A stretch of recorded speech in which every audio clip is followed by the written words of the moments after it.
Daanan namin, di namin mapigilang huminto dito sa portion na to. Nasa taas na kami, nasa pinakataas na kami ng bundok. Kung sino nagsadya sa tatay ko na pupunta dito?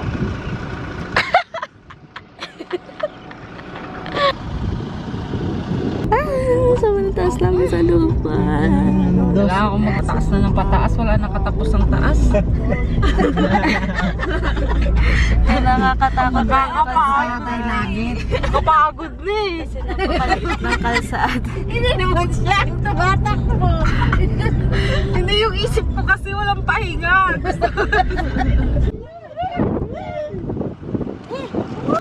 Yun! Di ba? May lake sa tuktok ng bundok. Ba ibang klase yan? Di ba? Hello guys, today is New Year, January 1, 2025. Ayan, ang aga namin umalis sa Cavite. Umalis kami ng, ano tayo ulit? 2:30 ng madaling araw. No? After ng putukan, gayos kami. And then umalis kami from Cavite. Now ay alas 4, magpa-5 na. Magpa-5 na, nandito na kami sa Tiplex. So malapit na tayo sa Baguio. No? So within 3 hours, ganun kabilis namin tinakbo. Nandito na kami sa Tiplex. Ang bilis natin, no? Sa araw na ito ay pupuntahan natin ang pinakamalamig na lugar dito sa Pilipinas. Walang iba kundi sa Lake Tabeo, sa Mount Pulag, Kabayan, Benguet. At sa ating paglalakbay, madadaanan natin ang mga matatarik na kalsada dito sa Quezon Road, Baguio, Benguet at ang hydroelectric power plant ng Ambuclao Dam. Of course, hindi na natin palagpasin. Dadaan tayo dito sa pinaka-source ng power nila, yung Ambuclao Dam. Tingnan nyo guys, ang taas. Nandito kami sa taas. Sobrang taas ng dam na to.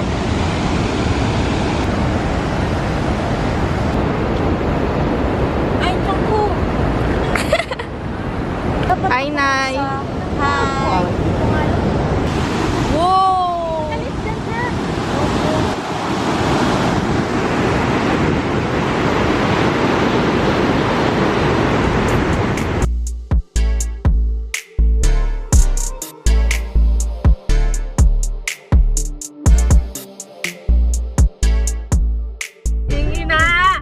Hello guys, this is our vlog for Ayoko today. na umuwi. Mag-aeroplano na. Ang tarik po ng kalsada.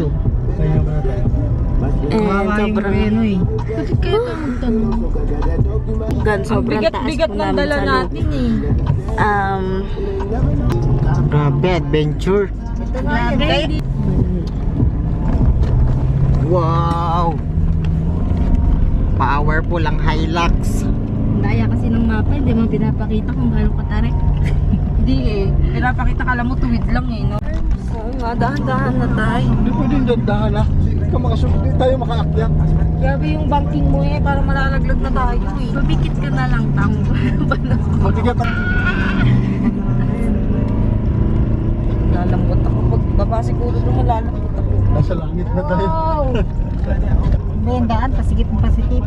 Kaya nga eh. Tapos tatay tulin. Nagwawala na sa kita. Nagwawala na. Bakit niyo ako binabaliwala eh? Napaka-totoo naman sinasabi ko. Ayan na.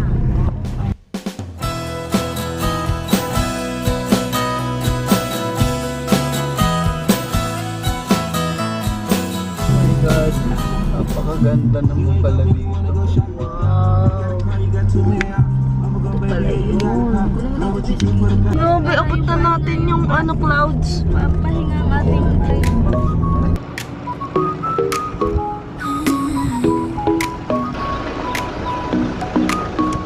어느 날 그대와 함께한 시간들 햇살 속에 반짝이는 그대의 미소 눈을 감아도 떠오르는 그 순간 우리의 발자국은 영원히 남아 달콤한 추억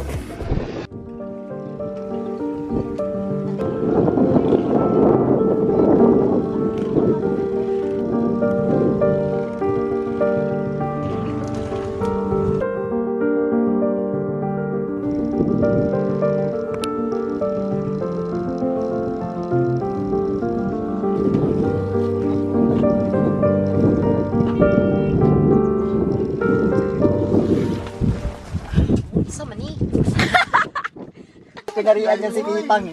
Ano ba to, uy? Makatanga naman kasi eh. Pero ito masarap to. Sa sobrang lamig, nanigas na. Nagsibo siya. So, gawin natin, lutuin natin ulit. Oo. Ito na yan. Tingnan mo naman, dalawang jacket ni suot ko. Dalawa din sa akin eh. Pero, Oo, tagos pa din eh. Hello guys. Sobrang lamig, hindi kami nakakuha ng mga magandang video sa preparation, pagtayo ng tent kasi sobrang lakas ng ulan pagdating namin. Yung yellow na binili namin 2 days na ito, halika. Ito naman. Dalawang araw yung yellow namin, hindi natutunaw guys. Yan, naka-jacket ako. Oh. Ganun kakapal yung suot ko. Hindi mo random, sobrang ginawa pa rin talaga. time check is 2 a.m. Yeah. Natulog kami ng 7 p.m. Nagising kami lang. Mataya mo to? Ako na dyan. Ako na yung tayo ng tayo. So, exchange duty.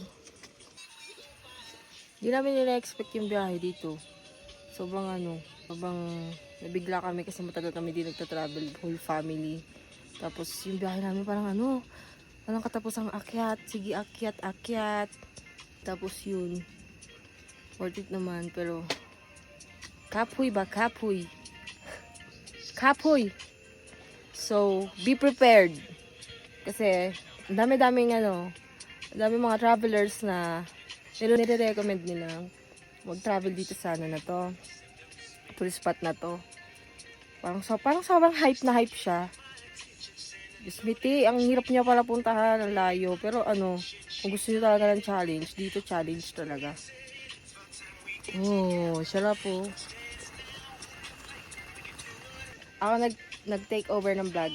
Kasi ang aming vlogger, syempre, siya ang driver. Pagod. So, kailangan namin mag-participate. Tulog sila ngayon. Umiilaw yung yung jacket mo dito.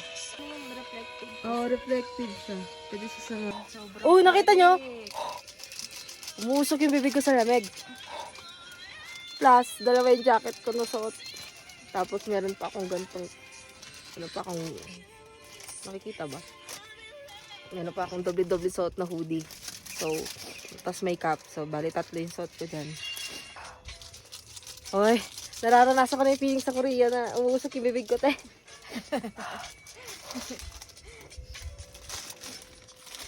Wow! Ay, sarap. Sobrang lamig. Let's eat.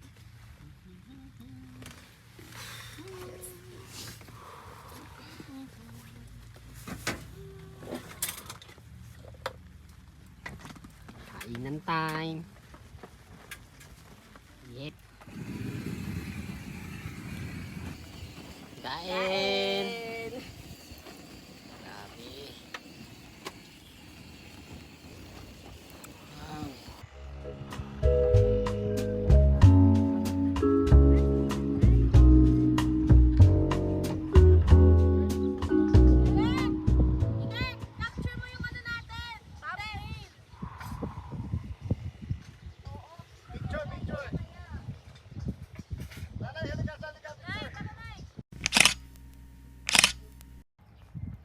Boiled potato. Magkano to, be? 50 pesos per kilo. Pero punta muna kayo dito ha para mabili nyo ng ganito price. Pabili na rin ng magkano ang pizza? 50 half kilo. Ito, half kilo to. Kami lang pala half kilo. Oo, 50. Yan. Yan. Magkano lahat? 350.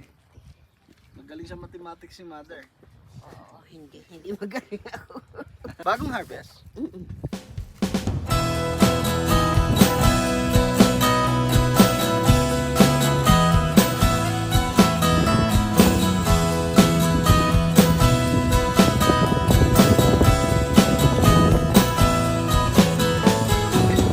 My sky Parang nilagay sa ref ba, nagyelo. Pero hindi nakalagay sa ano yun Lalabas lang. Ayan, dito ka mo po.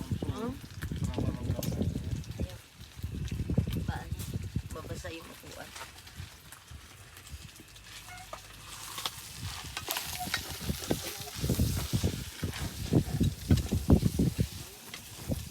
Uutusan kita ilagay doon sa mesa. Sama mo sa video. Sarap. Papanood ng Lake Tabeo Picture sa. Nanood kami dito movie na kagabi. Napakita ko nga sa kanya. Nagluluto si ate.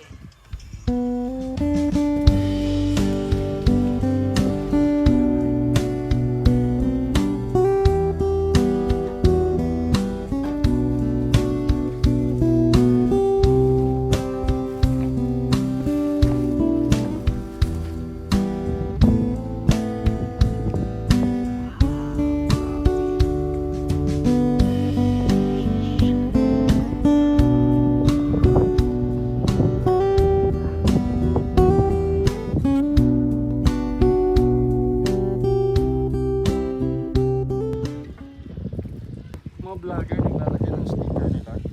So meron silang iniwang palatandaan nila na nakarating sila dito. So pati ako makidikit na rin ako. So yan, na tayo ay nakarating dito. Sama tayo dyan sa sticker nila. Nice, picture, wait lang. Oh, yan, may sticker na tayo dito sa Lake Tabeo. Let's go. Napakaswerte ng mga tao dito. Napansin ko dito mahaba ang buhay kasi nakita ko yung mga matatanda dito, matatanda talaga. So, dito yung healthy lifestyle. Kasi puro gulay dito Lahat yan mga gulay. So, ganun kalawak. Fights, Tali ka lang, makita lang. slow jams, all up in the room, whispering sweet nothings. Baby, just me and you. Melodies in the air, dancing to the beat, feeling that rhythm, making the night complete. Yan You're guys. my muse, Oh. my Ano to, repolyo? Pero wala pa, nag-uumpisa pa lang. Wala pang bunga. Lawak ng repolyo, no?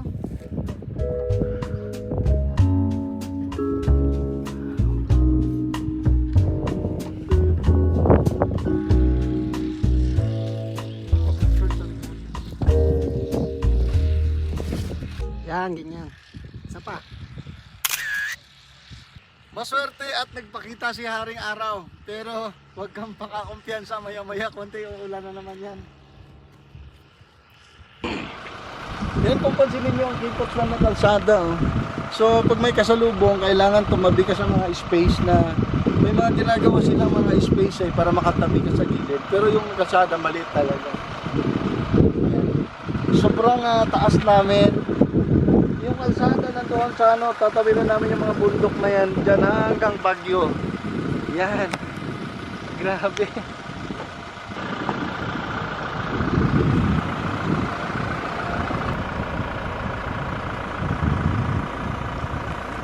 Tingnan mo. Yung mga karot pinag-harvestan So ang dami yung mga naiwan, di ba? Tingnan mo, puro carrots. Wala, pansinin mo, ayun parang mga nire-reject lang nila yung mga karot. Ang dami, sayang, no? Dahil sobrang taas namin para kaming naka-drone. Tingnan mo yan. Baba mo yung camera.